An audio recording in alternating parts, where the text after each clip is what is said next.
Okay, well, look, thank you everybody for coming along. It's great to see you here.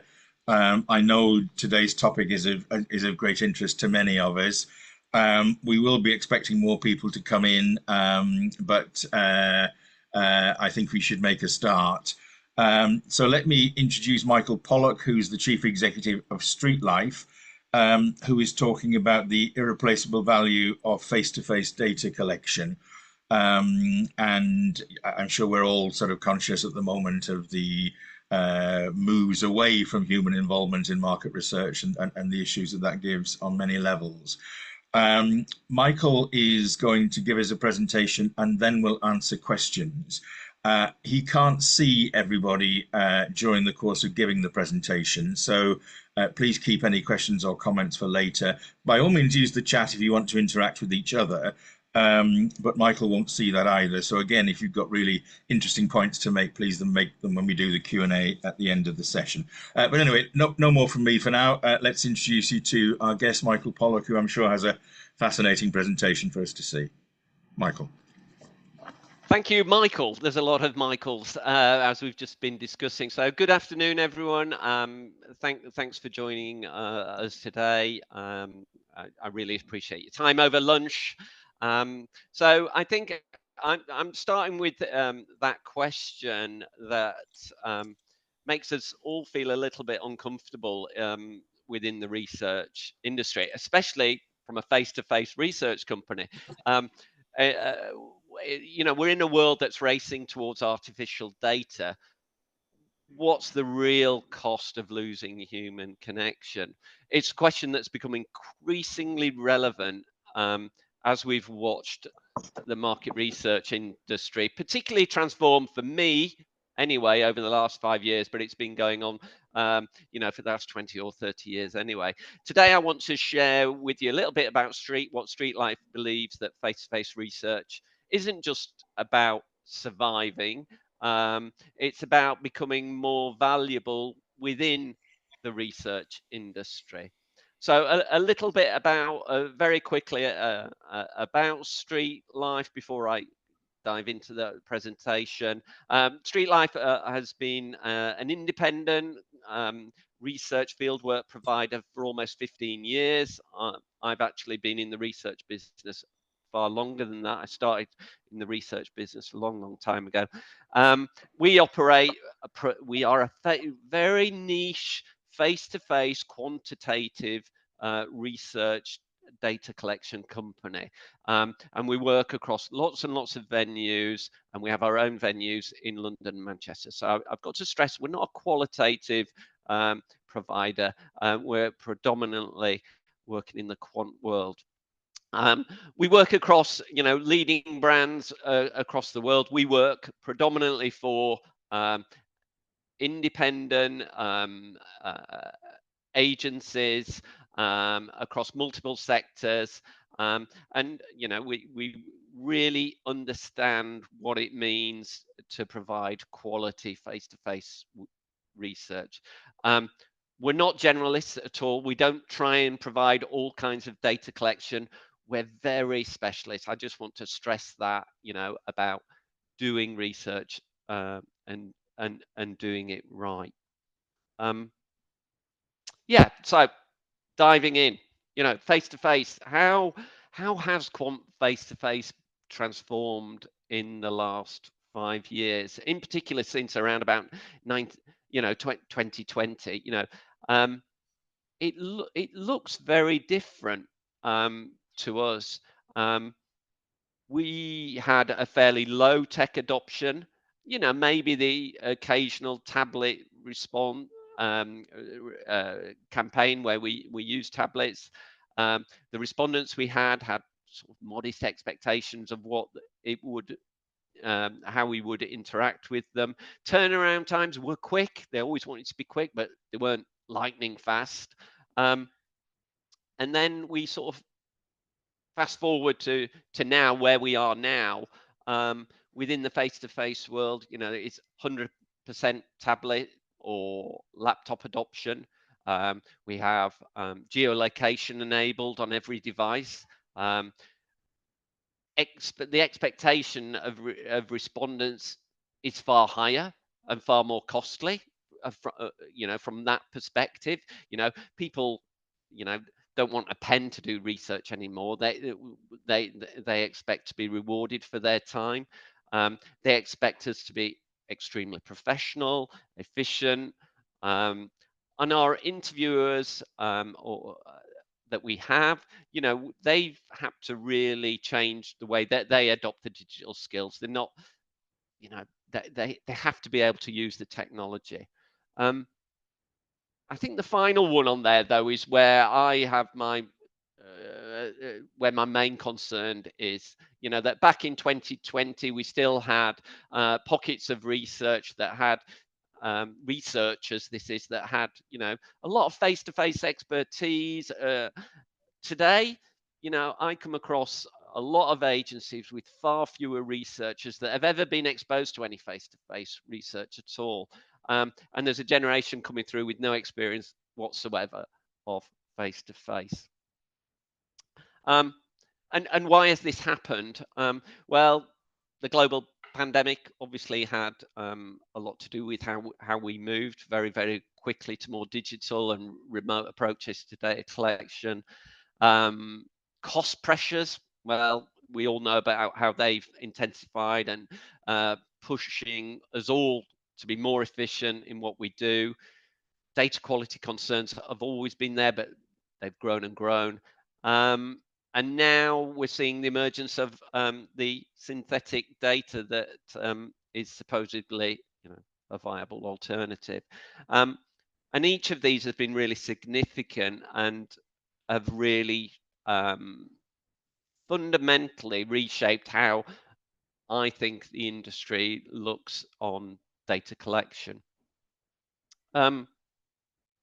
So the question to us within StreetLife in particular is, do we continue, and do specialists outperform the more generic approaches to data collection? And of course, I'd argue yes. um, and why does it matter? And I think coming to specialists that are not just generic, we are able to ensure that, we are experts in how we're collecting, using proper screening protocols, genuinely looking for the professional testers. So we can take those out of the survey and not have them within it. Ensuring that we've got completeness and consistency within the data that we collect, and looking for any outliers within the data. We have documented protocols in how we collect the data. It's audited. We have control and secure ways of collecting the data. So we've got the integrity that clients require when they ask questions about how the data has been collected.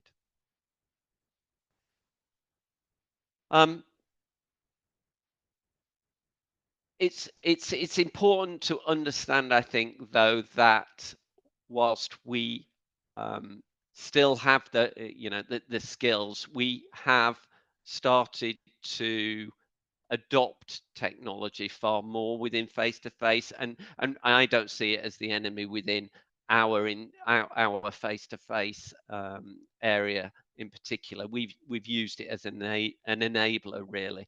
So we do have the geo-tracking within the laptops and the tablets that we use. We can implement real-time data validation to try and look for inconsistencies in the data. We've also clearly now got the ability to capture multimedia photos, videos, audio, which really enriches the research that we do. So they do, the technology enhances what we do. It doesn't just replace what we have done.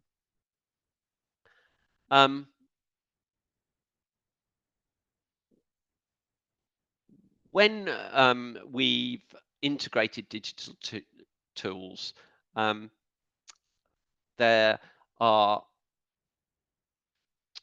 sorry, there are key things I think that um, I believe are are absolutely critical with face to face, and despite the technological process, these are things that fundamentally have not changed, and there are these are things that can't be automated away. Um, a skilled interviewer recognizes when a question confuses someone. Um, they can see the expression, the hesitation, the uncertainty. There's no algorithms that can pick up on this. When someone contradicts themselves in real time, again, the interviewer can pick up on this and notice, can probe appropriately, and detect, that, are the responses genuine? It's the understanding of how the environment affects the interview, um, and whether someone's hurriedly going through the responses or because they feel uncomfortable about a topic. They have the ability as well as a face-to-face interviewer to clarify questions without leading somebody, and really not avoiding leading them in the clarification. And I really do think these are irreplaceable moments of human connection, and that's why I think face-to-face research done properly um, will remain irreplaceable. Um,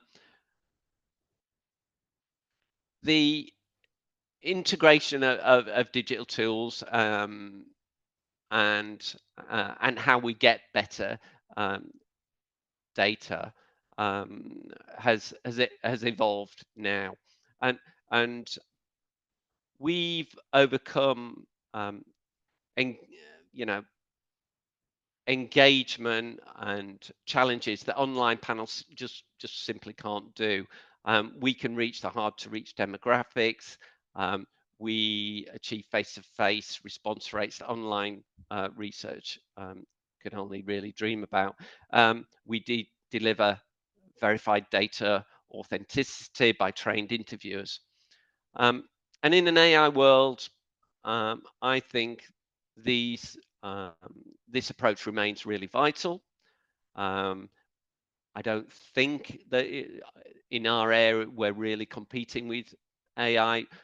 We're just complementing it, delivering actionable insights that I don't believe AI alone can actually bring.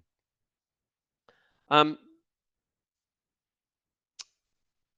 so when does it all matter? Why do I think the specialist approach is needed, and it's not just a nice to have, but it is essential. Within StreetLife, our thesis is simple: projects where the access is the challenge, where quality trumps over speed, and where the cost of getting it wrong exceeds the premium of getting it right. Um, I think generalists still have their place, and they can provide broad coverage, rapid deployment for large-scale projects, low complexity projects, etc. They're perfect for this kind of thing. The specialist, like ourselves, excels in the hard-to-reach segments. We've developed the ties, the competencies, the human processes, etc., to deliver the what the client actually requires. There's a quick matrix here highlighting those factors. So I think, when do we need face-to-face? When do we need the specialists? Well, sample complexity, quality requirements, and the specialist approach. These things are essential.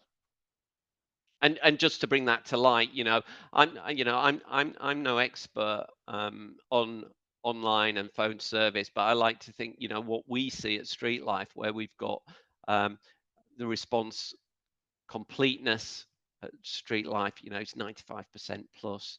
Data consistency is extremely high.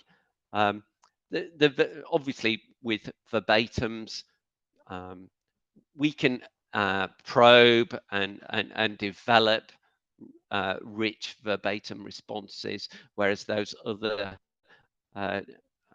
methodologies can't always match. Verification, we do it in person. We see the people, we check their ID, we go through with them, they're screened again as people meet them. And we can clearly engage with people deeply on a face-to-face level. So differences, which I think all our clients, we need to make them aware this is what they're getting when we talk about the premium face-to-face research.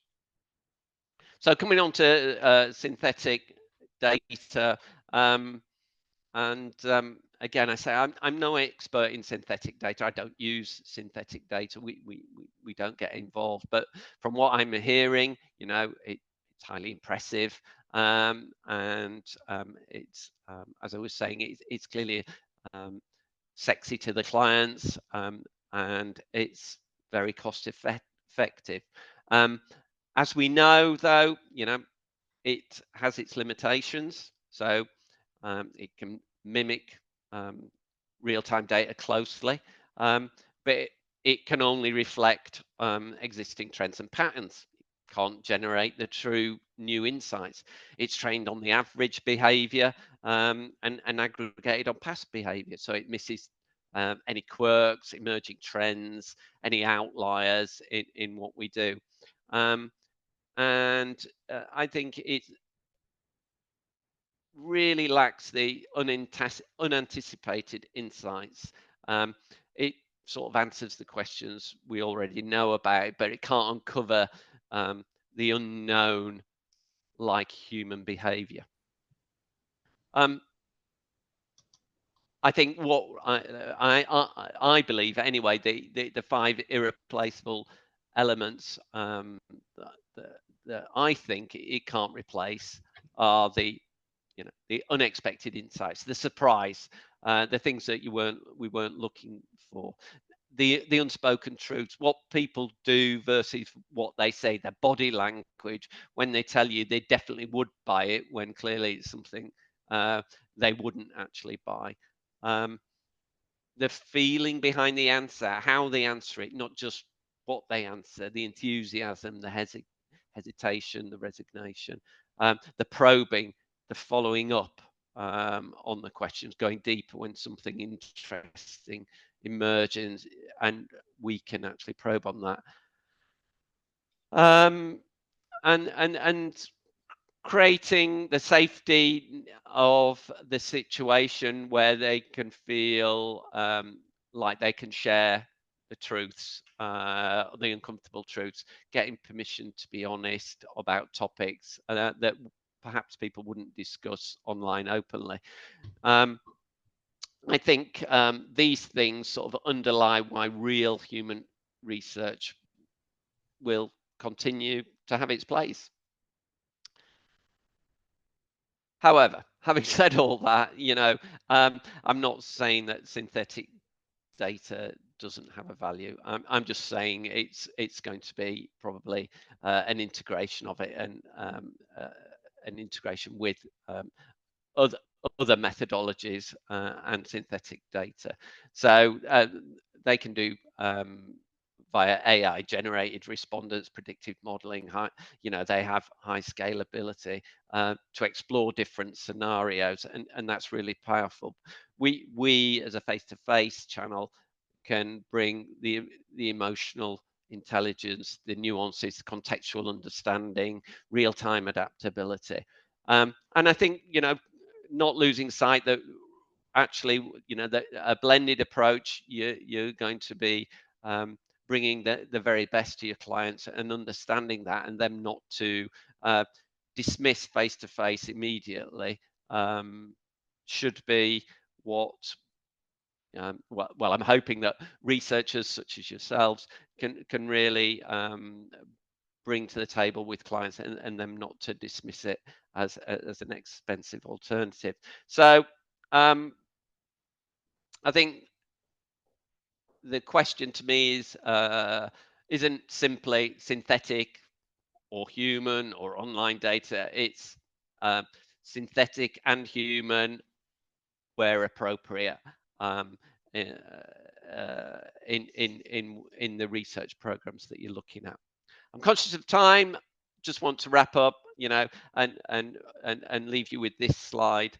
StreetLife, we're continuing to develop and emerge with various methods and solutions.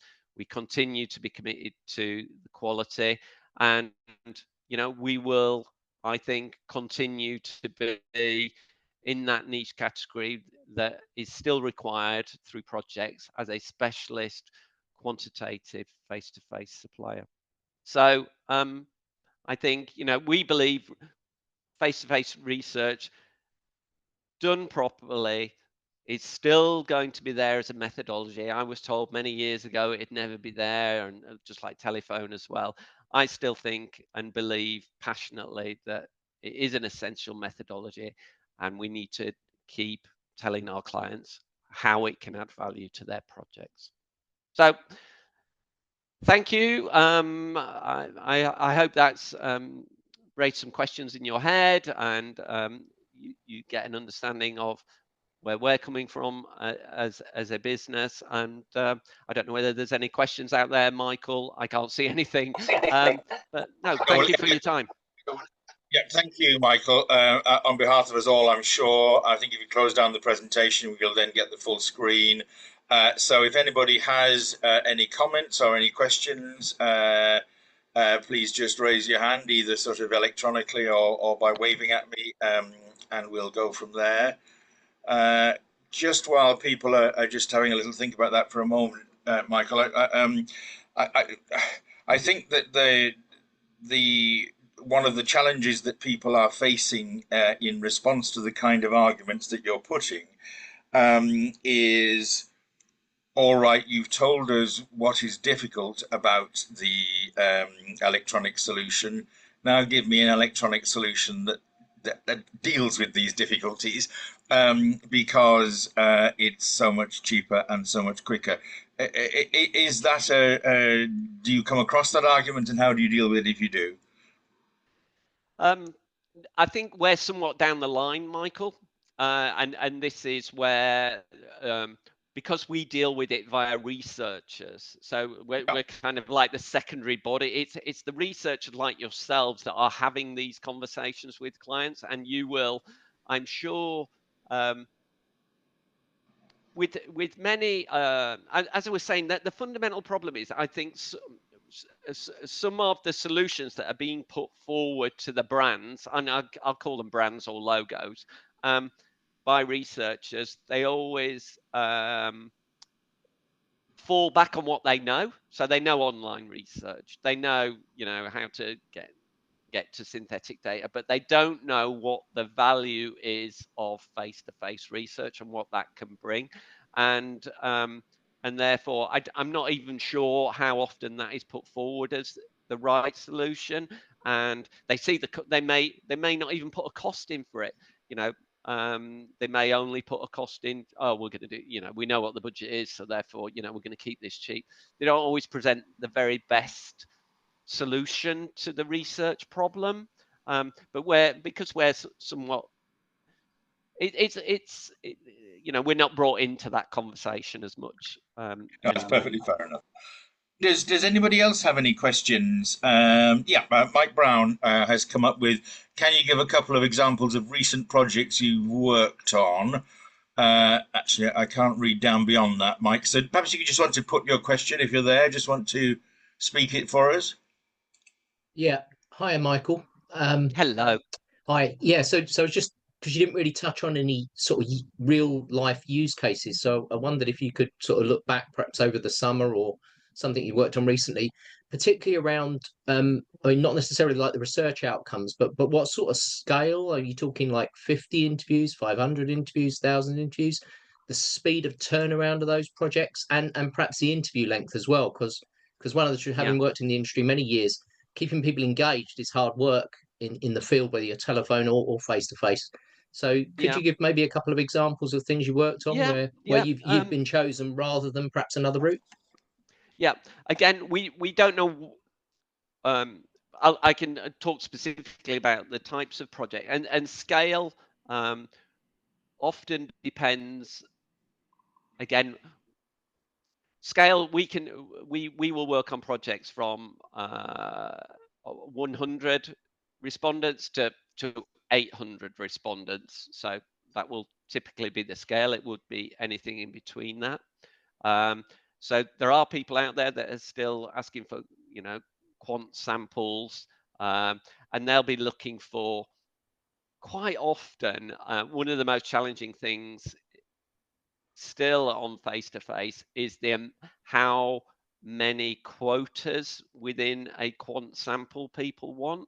They want to, have a boost sample that may only be on a sample of 500 may only be um, naturally falling out 20 people, and they want us to boost that kind of a sample within it. So we're constantly having to search for that very small sample within the general public that might drink, use, engage with a certain brand at a certain time or frequency.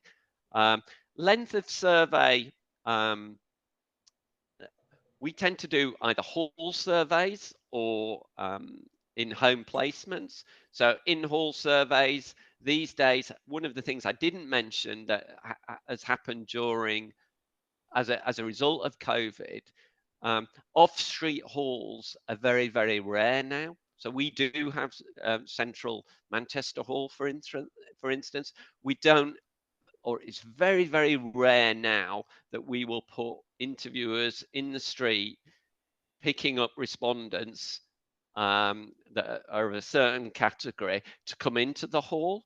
People seem too busy for that, and also during COVID, we couldn't do that. We had to space everybody out. So methodology has changed there slightly. So many more of the halls these days are pre-recruited. Now that obviously adds even more cost to the survey. And the length of that, because we're pre-recruiting, we can bring people in for longer. So we tend to find that the samples have reduced, but the interview might have gone up to, say, 40, 45 minutes. Because if somebody is coming into a central location test, then we might as well get more out of them. And we're quite happy to do that. What we're not happy with is trying to do an off the street survey where you're asking somebody to come in for 15, 20 minutes. And they clearly haven't got that kind of time, and they're going to lose interest in it. So you can in a hall, so especially if it's a hall where you're serving different products or you're looking at different products or tasting products. That can go on for up to an hour, and even people will be willing to stay longer for the right incentive. And in home, it's slightly different. We can have diarized surveys going on for 4 or 5 weeks where we're engaging with someone to keep them interested in their product and redropping a product, collecting a product, redropping the product across several weeks. So Okay. I Sorry, Michael, we're just slightly yes, conscious of time. okay. I've got two questions on the chat, which I'll just put very quickly, and then we're probably done. One from Iona: do you do in-store intercepts and exit interviews? And how are you finding retailer permission these days? Is it getting worse? Is it getting better? Is it variable? Oh, quick answer to that. We haven't done any store intercepts for a long time. So I can't remember having done one since pre-COVID. We don't So get asked is very that often. because it's getting difficult to get the permissions? I don't know, to be honest. We haven't been Okay. asked, so I don't have an answer to that. And the final point from Matteo, who's driving in Italy at the moment, so is apologizes for using the chat. He's sort of supporting the point that I made, and saying that clients are asking, what do you have that is AI so fast and cheap, but without the dark sides. This is more a comment, really, I think, than a question. But I think the only opportunity is to look for new contexts, new methods that can't still be optimized by AI. I don't know whether you or anybody else has any quick thoughts on that, and then we'll bring it to an end. As I say, I can't comment on that because I'm not talking to the end clients. Fine. No, that's absolutely fine. So unless anybody else would like to chip in very quickly with a response to Matteo, I think we'll probably draw it to an end with sincere thanks to you all for attending, and of course to Michael for his presentation and his time. Yeah, thanks to everyone, and look forward to seeing you all at the next event. Thank you in particular to Michael. Thank you, Mike.